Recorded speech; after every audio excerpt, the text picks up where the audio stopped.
رسول اللہ صلی اللہ علیہ وسلم نے کہا، دجال کے خروج سے پہلے 70 سے اوپر دجال نکلیں گے۔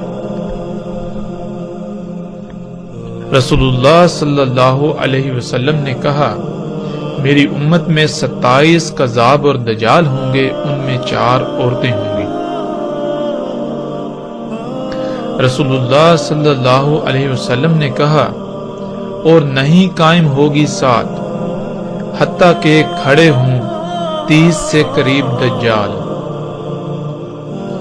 رسول اللہ صلی اللہ علیہ وسلم نے کہا، نہیں قائم ہوگی ساتھ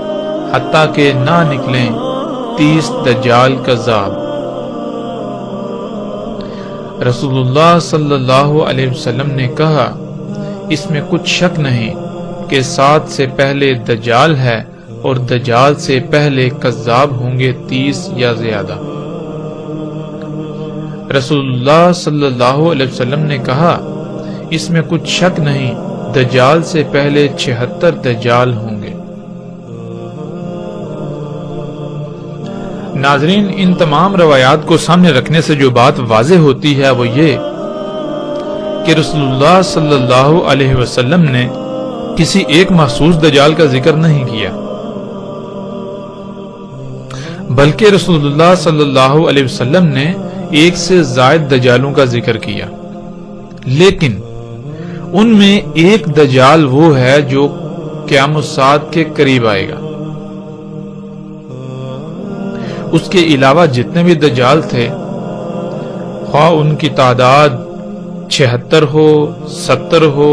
40 ہو، 30 ہو، 30 سے زائد ہو، 27 ہو، 27 سے زائد ہو، 3 ہو، یا ان سے کم یا ان سے زیادہ ہو، ان سب کا رسول اللہ صلی اللہ علیہ وسلم نے ذکر کیا۔ لیکن جیسا کہ اس روایت میں ہم دیکھ سکتے ہیں کہ رسول اللہ صلی اللہ علیہ وسلم نے کہا، اس میں کچھ شک نہیں 7 سے پہلے دجال ہے اور دجال سے پہلے کذاب ہوں گے 30 یا زیادہ، یعنی ایک مخصوص دجال جو قیامت الساعۃ کے قریب آئے گا، اس سے پہلے جو دجال ہیں وہ سب انسان ہوں گے۔